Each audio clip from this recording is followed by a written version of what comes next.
All right, so Commanders of Packers. I hate to go against Jaden Daniels, but I'm gonna have to go with the Packers on this one.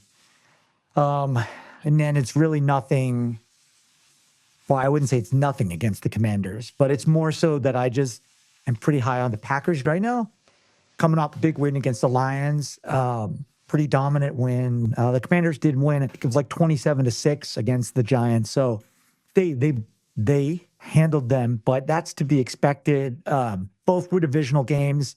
I don't think the Giants are a super strong team. So who knows how impressive of a win that is. If we look at the matchup predictor here from ESPN, looks like Green Bay has about a 60% chance to win the game. They open as 3.5 favorites over the Commanders. For anybody that doesn't know, that means they're expected to win by 3.5 points. So if you think that they're going to win by 3 or less, or the Commanders win, you would bet plus 3.5. And then if you expect them to win by more than 3 points, the more than a field goal, you would bet minus 3.5. For anybody who doesn't understand how spread works, but I don't do spread bets. I think games get too close. Obviously, teams don't care about how much they win by. They just want to win. And just crazy things happen.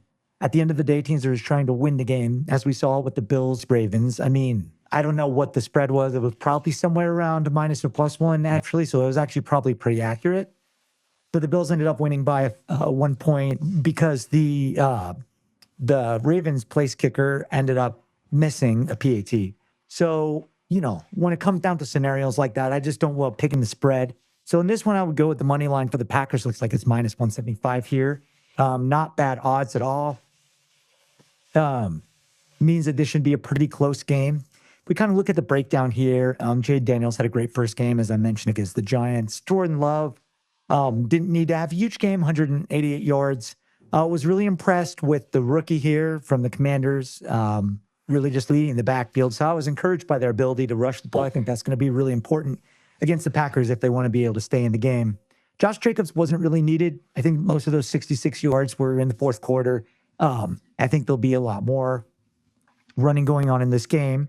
Debo he really stepped up. Matthew Bolden looked good. Jaden Reed looked good. I didn't realize Dobbs was their leading receiver, so good for him. And then obviously Micah Parsons is on the Packers now.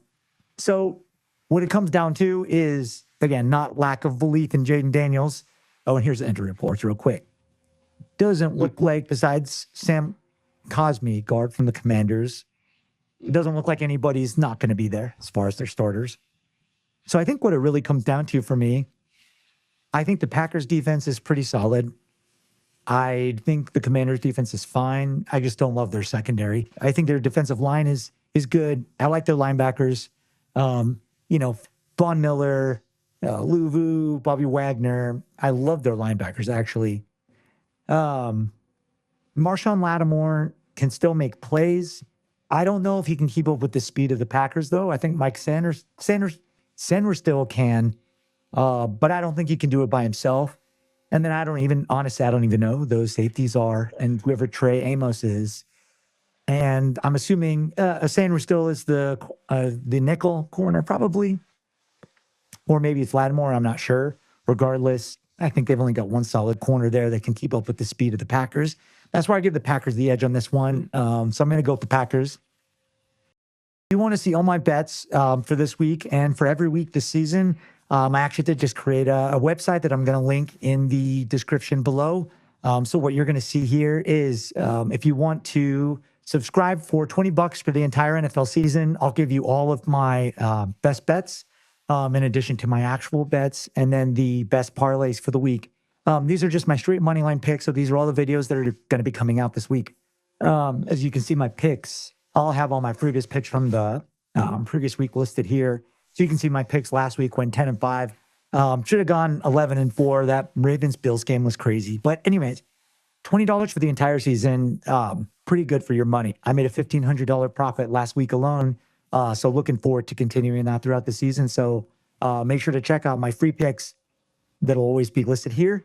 And then definitely look into doing my exclusive picks. Like it's a $20 for my best bets. I believe I have 7 best bets this week. So what I recommend on those is just kind of watching those games that I would say are like locks to win. Wait for the odds to be favorable, and then try to time off bets like I had explained in my previous video I posted yesterday about how I made that money. And then I'm also just I also have a safe parlay bet for the week that if you're busy, you can't watch the games, you can place it before the games start. It's 4 different teams, pretty good odds on your money. I think they're 4 locks. So check that out if you're interested.